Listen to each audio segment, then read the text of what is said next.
Hello et bienvenue à tous dans cette vidéo dans laquelle on va voir et parler du sujet de la culpabilité. Quelle est la meilleure façon de gérer la culpabilité? Comment puis-je apprendre à m'accepter, à pardonner? Comment puis-je reconnaître ou relâcher mes sentiments de culpabilité? Est-il possible de se libérer de ces sentiments facilement en quelques étapes? C'est le sujet de cette vidéo. Je ne l'ai pas choisi par hasard. Sur cette chaîne, il y a beaucoup de thérapeutes, praticiennes et praticiens qui nous suivent et le sentiment de culpabilité est souvent présent chez la plupart. Et donc, on va apporter beaucoup de valeur aujourd'hui dans cette vidéo sur ces aspects-là qui sont rarement mentionnés, en tout cas dans le développement d'activité.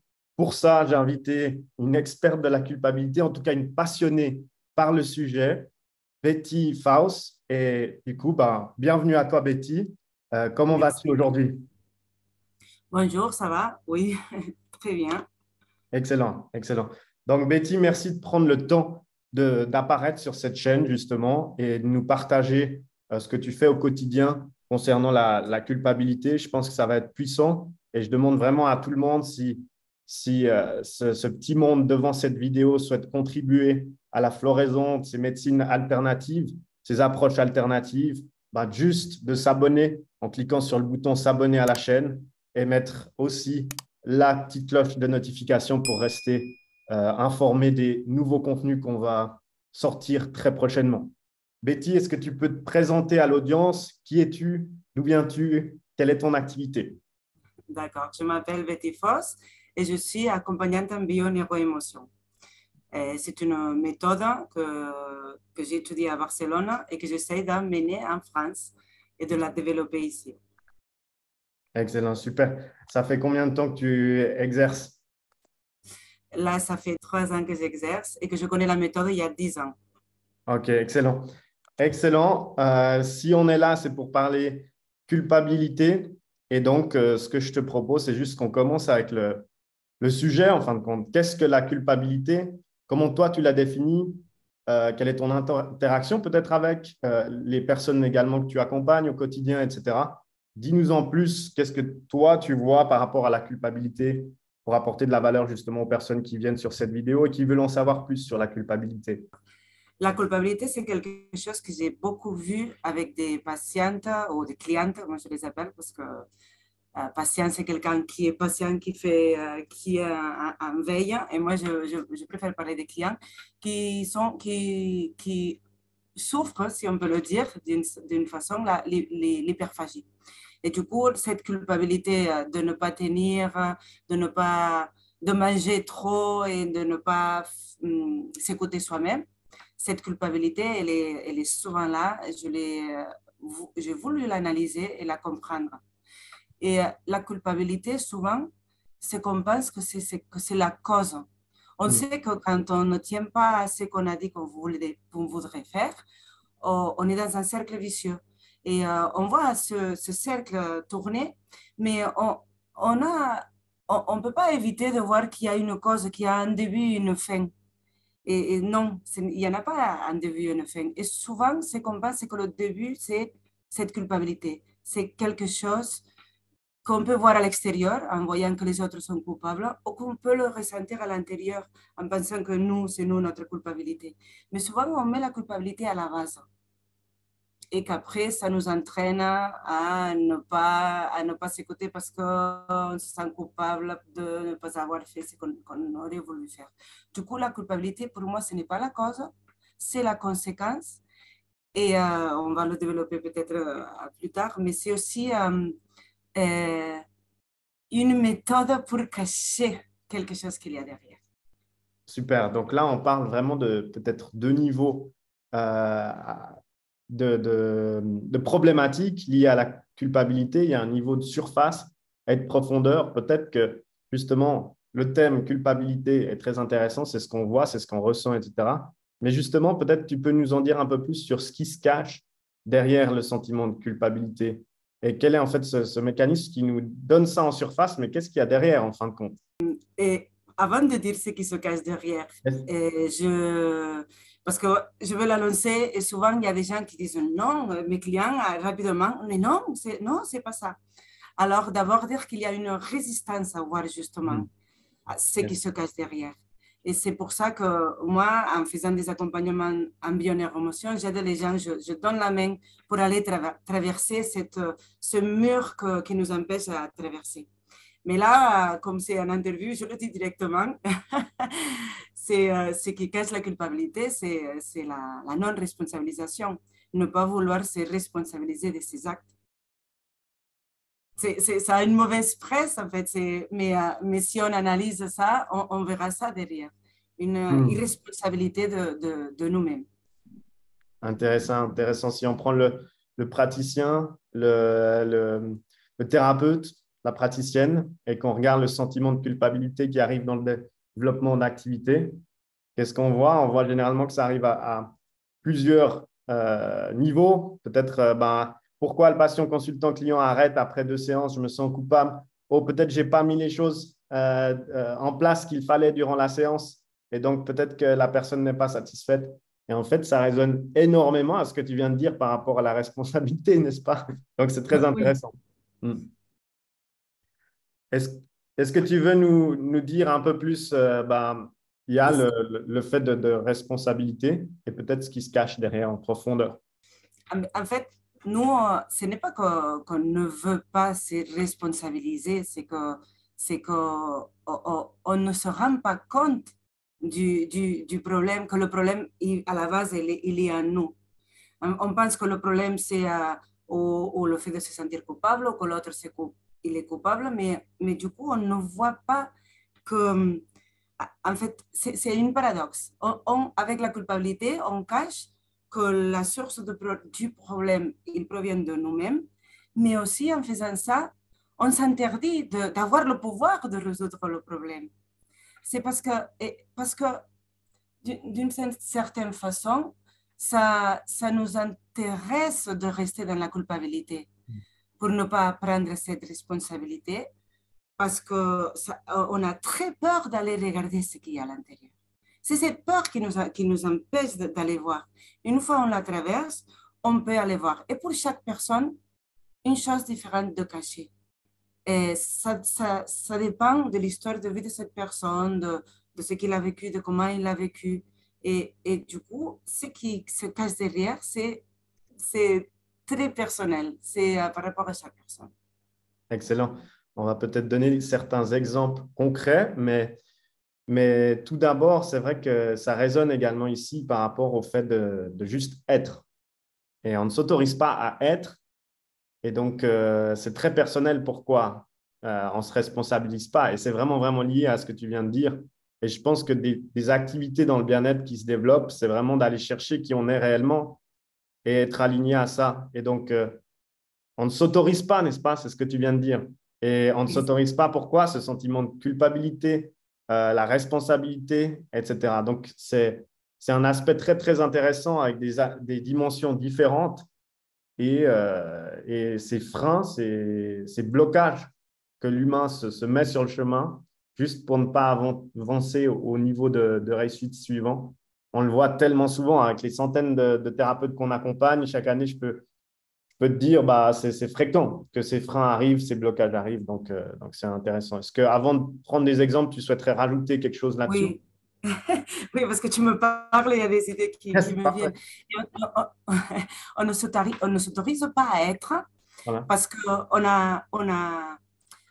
a peur de ce qui peut se passer après. Et du coup, la culpabilité, c'est là l'une des choses pourquoi on reste dans la culpabilité qui ne nous plaît pas, mais on reste là, c'est la zone de confort.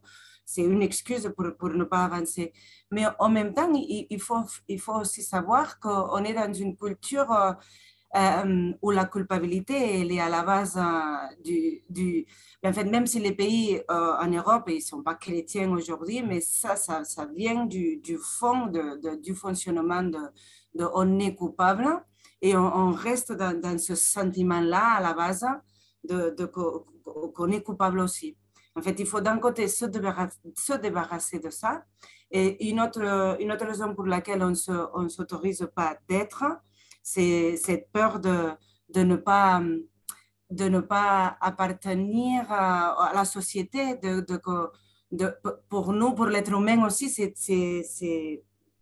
une question de vie ou mort d'être accepté dans notre société, dans notre famille, dans notre pays, dans notre culture. Et même si nous, on dit non, non, mais pour moi, ce n'est pas important ça, j'ai passé ça, et non, c'est pas vrai. Elle est toujours là, cette peur de ne pas de ne pas appartenir à un système. Et du coup, on n'ose pas le faire. Du coup, on sent la culpabilité et on est à nouveau dans ce cercle vicieux. Cet auto-sabotage lié à ce besoin d'appartenir et à un déni qui vient masquer tout ça pour dire non, non, moi je ne suis pas là-dedans, mais en fait, oui, oui. Regarde un peu, soit tu as la force de vraiment balayer ce déni et avancer, ou soit tu te fais aider, tu te fais accompagner, parce que si tu souhaites attirer à toi des clients, patients, consultants qui font appel à toi, à ton aide, à ton soutien, fais-toi aider avant. Et donc ça, c'est très intéressant. Est-ce que tu veux qu'on vienne sur des choses plus concrètes? Peut-être tu peux prendre des profils de personnes que tu as accompagnées, bien entendu anonymes, mais de avant, pendant, après, sur leur transformation. Si tu as des exemples concrets, je pense que ça pourra apporter beaucoup de valeur. On reste dans le concret sur cette chaîne.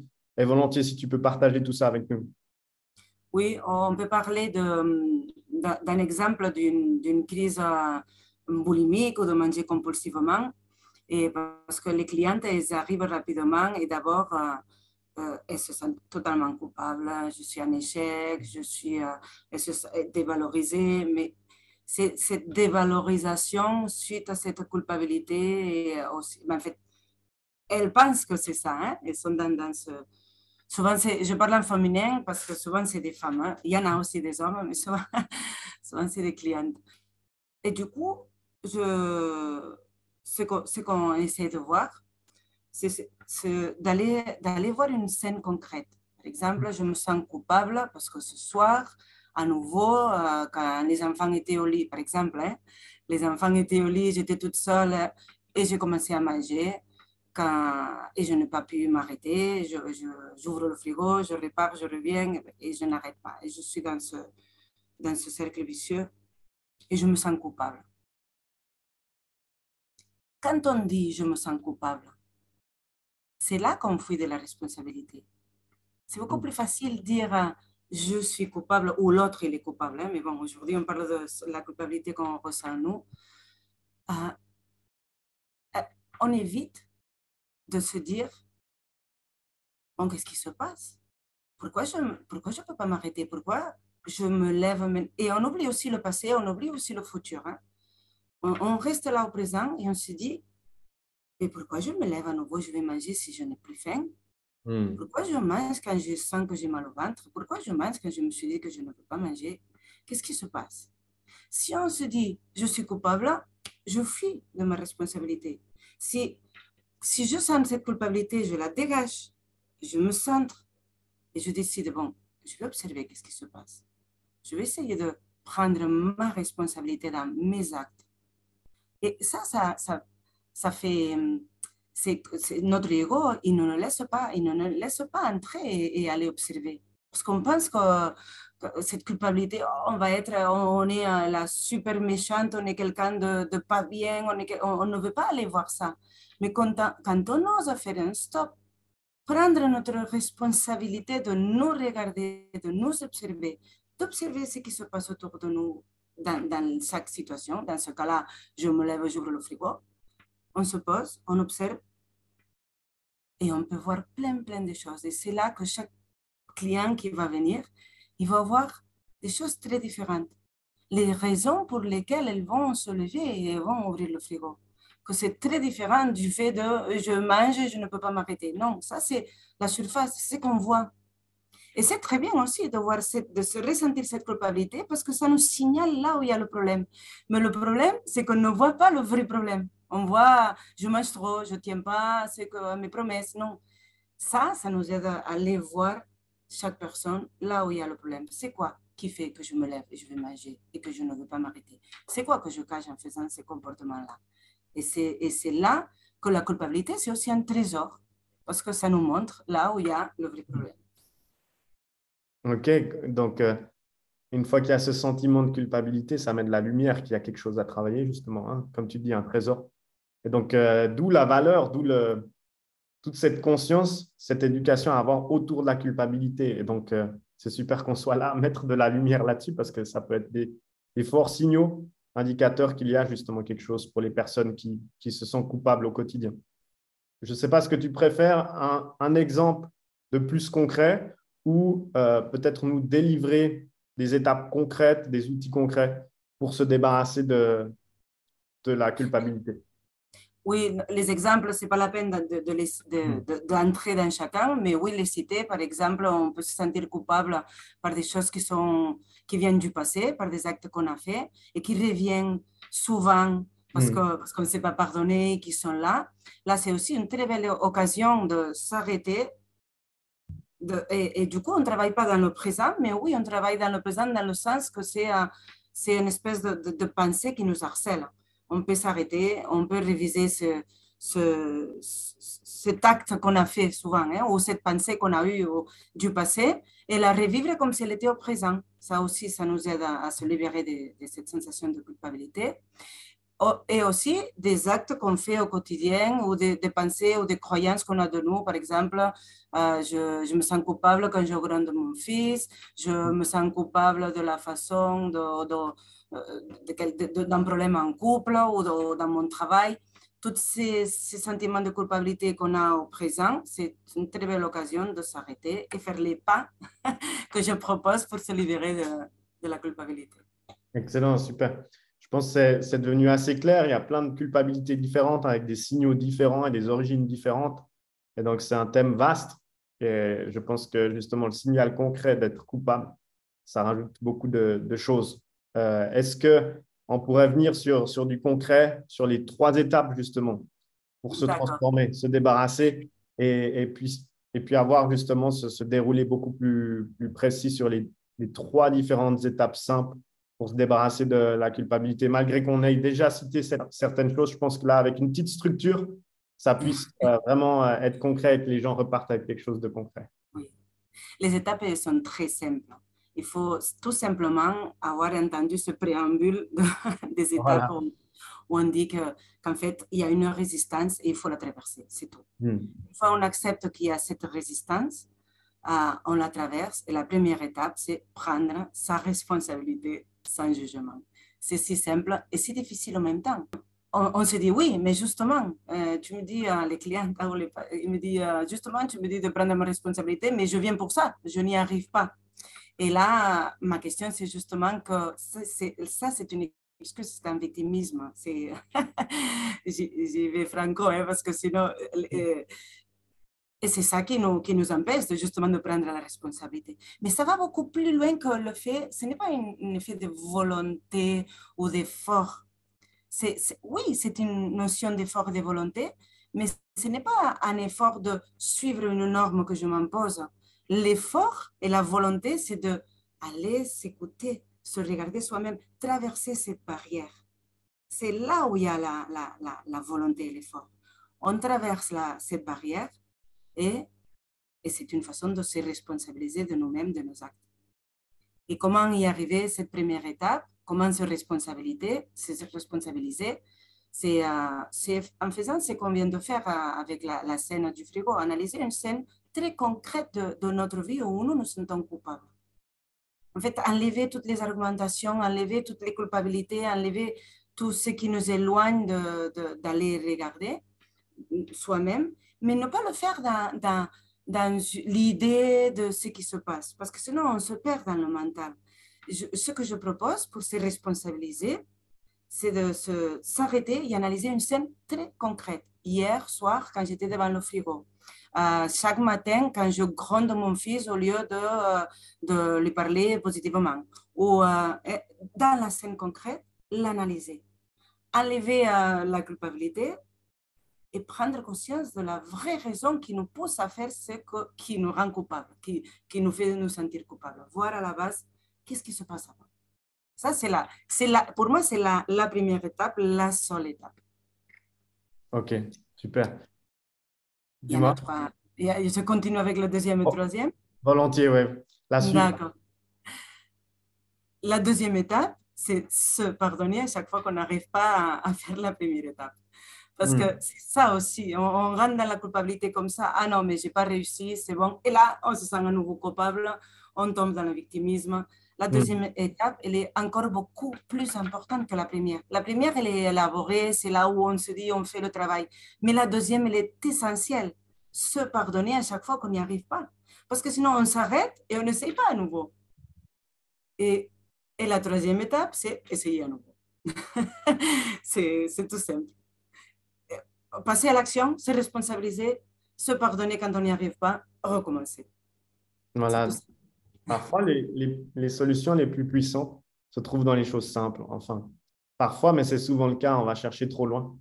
Et donc, le fait d'être trop dur avec soi-même, n'est-ce pas? C'est ce que tu dis en étape 2.